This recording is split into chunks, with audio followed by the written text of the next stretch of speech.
Hello, everyone. Welcome back to our channel, U.S. Immigration News. We hope you're doing great. In this video, we're going to talk about Trump's immigration crackdown leads to 6 U.S. citizen arrests in one day. If you are interested in this topic, please pay attention and watch the video through to the end to get all the information.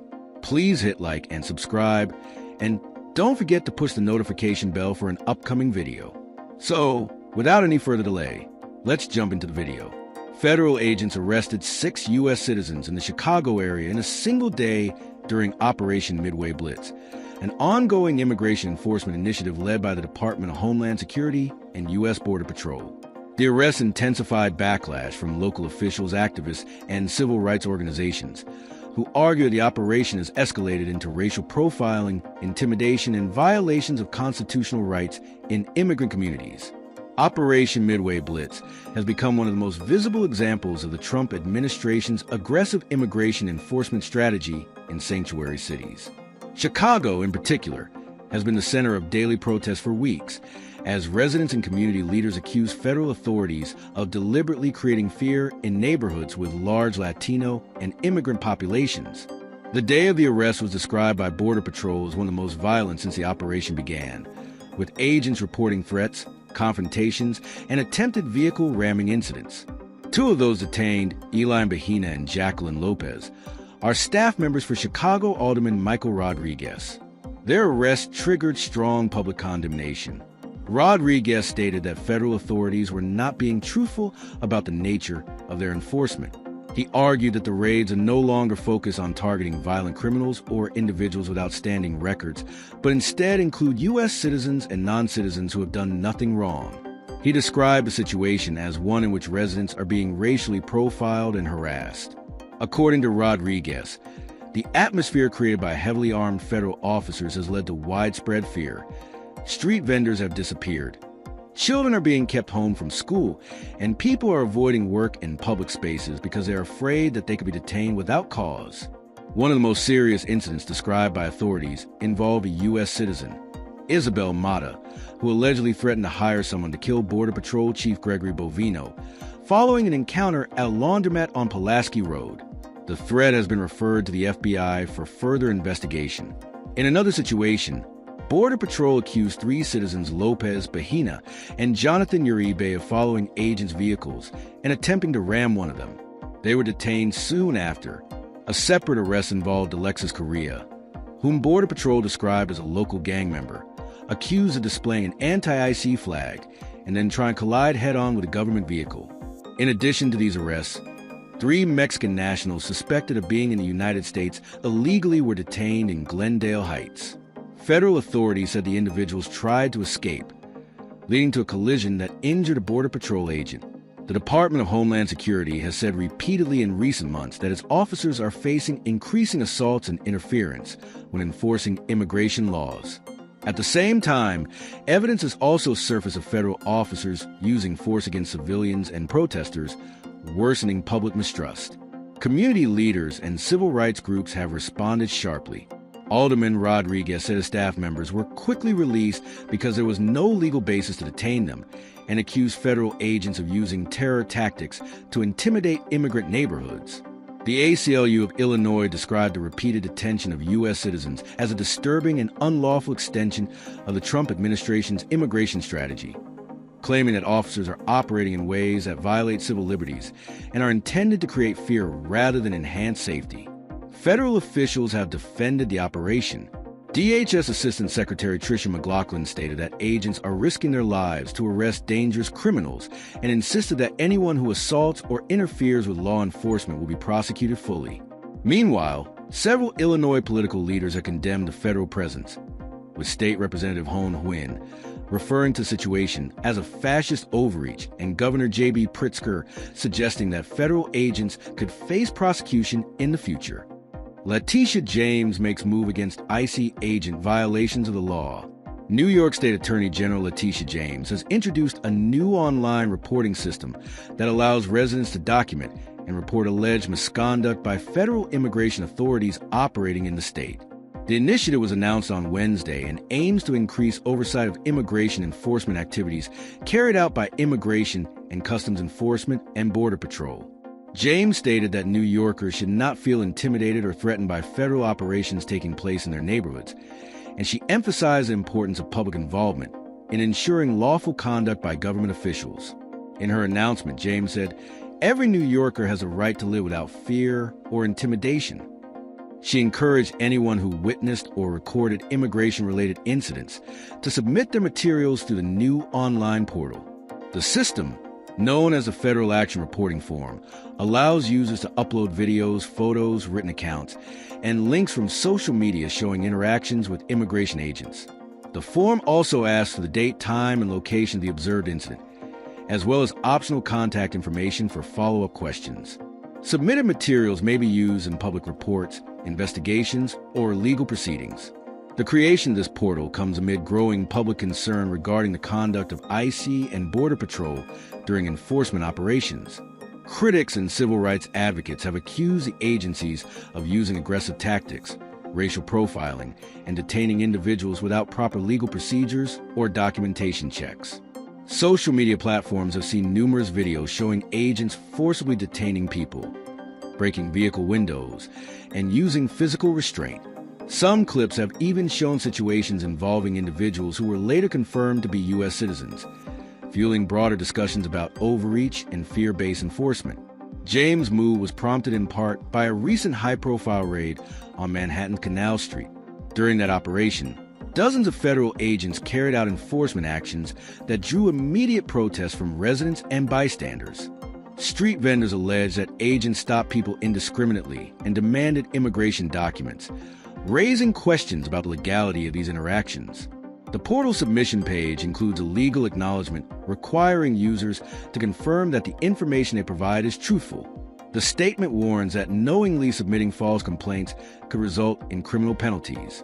According to the Attorney General's office, materials submitted to the platform may be used in public reports, investigations, or legal proceedings, depending on what is uncovered during review. Meanwhile, national conversations surrounding immigration enforcement continue to expand.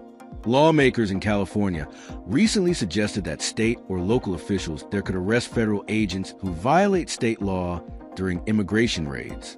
Such discussions highlight ongoing conflicts between federal authority and states seeking to protect residents for what they see as unconstitutional enforcement practices. Moving forward, the New York Attorney General's office plans to review the submissions it receives through the portal. The goal is to determine whether any state or federal laws have been violated and, if necessary, pursue legal action. The initiative marks a significant step in addressing concerns about accountability and civil rights in immigration enforcement. U.S. citizenship tests just got tougher under Trump. New rule might cut interviews shorter. The U.S. citizenship test has now become more difficult under the Trump administration, with new rules that increase the number of questions and introduce a provision that can end interviews early. These changes affect applicants who applied for citizenship on or after October 20th, 2025. The U.S. Citizenship and Immigration Services said the updates aim to ensure that applicants fully understand U.S. civics and can demonstrate knowledge of the Constitution, laws, history, and the principles of government. The agency said the changes also promote a unified American identity and strengthen attachment to the nation's founding principles. A new policy that shortens the interview round. Under the updated rules, applicants must answer 20 civics questions instead of 10. To pass, a minimum of 12 correct answers is required, double the previous passing score 6. In addition, USCIS has instructed administrators to stop the test immediately if the applicant answers the minimum 12 questions correctly or gets 9 questions wrong. The total question pool has increased from 100 to 128 questions. These cover a wide range of topics, including the U.S. Constitution, the roles of Congress and the President, U.S. history, and rights in the Declaration of Independence. Applicants may also need to identify original U.S. states, national holidays, and pre-European inhabitants of America. Who is affected? Applicants who submitted their citizenship applications before October 20th, 2025 will still take the older 2008 version of the test. Certain applicants including those aged 65 or older with at least 20 years as lawful permanent residents, may take a simplified 10-question test selected from the 2008 or 2025 question banks. Alongside the civics test, applicants must still demonstrate proficiency in English, including reading, writing, speaking, and understanding the language. Why the change was made. Joseph Edlow, USCIS director, explained that the previous test was just too easy to pass. We need to make it a little bit more challenging. We've got to make sure that people are actually understanding what it means to be a U.S. citizen, what it means to get that benefit, he said. The agency emphasized that the update is meant to help applicants better understand civics and ensure that naturalization reflects a meaningful commitment to the U.S. What this means for applicants. For individuals applying for U.S. citizenship now, the updated test requires more preparation and careful study of U.S. history, government structure, and civic principles. The new early completion rule may shorten interviews for some, but applicants must be ready to answer a larger set of questions accurately. U.S. to resume DACA applications for undocumented immigrants brought as minors into America. Immigrants living in the U.S. who would come into the U.S. as undocumented minors may soon look forward to good news. The federal government plans to resume processing initial applications under the Deferred Action for Childhood Arrivals program for the first time since 2021. The U.S. federal government has filed a new DACA plan in the United States District Court for the Southern District of Texas Brownsville Division on September 29th. The Deferred Action for Childhood Arrivals program, established in 2012, offers temporary employment authorization and deportation protection to undocumented minors in the U.S. Over 800,000 current beneficiaries continue to benefit, but USCIS adjudication of new applications has been suspended since a nationwide injunction in 2021. In January 2025, the U.S. Court of Appeals for the Fifth Circuit ruled the DACA program unlawful, allowing existing protections to remain and narrow an injunction on new benefits to apply only in Texas. Now, the federal government plans to resume processing initial DACA applications after the 2021 injunction. However, applicants in Texas may be granted deferred action, but they are not eligible for employment authorization or lawful presence classification. DACA beneficiaries moving to Texas may lose their employment authorization due to the court's ruling to continue the injunction in Texas. A federal judge is set to decide whether to resume the Deferred Action for Childhood Arrivals program, which offers temporary deportation protection and work permits to certain undocumented immigrants. The court may allow issuance of work permits to DACA applicants if the federal government's plan is approved, excluding Texas residents. The proposed plan allows DACA applications from all states, providing deportation protection and work authorization to individuals who entered the U.S. before age 16, resided in the U.S. since June 2007, and were under the age of 31 as of June 15, 2012. That is, you were born on or after June 16, 1981. However, DACA applications have not been accepted since July 2021 due to a court ruling. USCIS proposes that the geographic limitation for initial DACA requesters be based on the individual state of residence, not based on state of employment, as reflected by the most recent physical address on record with USCIS. DHS also intends to resume processing initial DACA applications that have been blocked since 2021 if they are accepted. However, Texas applicants would only be protected from deportation, and they would not be granted work permits. On February 26th, Congresswomen Sylvia Garcia and Pramila Jayapal reintroduced the Bipartisan American Dream and Promise Act of 2025. The Bipartisan American Dream and Promise Act would provide a pathway to citizenship to dreamers, undocumented immigrants who were brought to the United States as children. Dreamers in America are those undocumented immigrants who were brought to the United States as children. A DACA recipient is an individual who has received Deferred Action for Childhood Arrivals, a U.S. immigration policy that protects undocumented immigrants who enter the country as children. DACA program has allowed more than 800,000 dreamers to live, work, and contribute to their communities. DACA recipients pay approximately $6.2 billion in federal taxes and $3.3 billion in state and local taxes annually.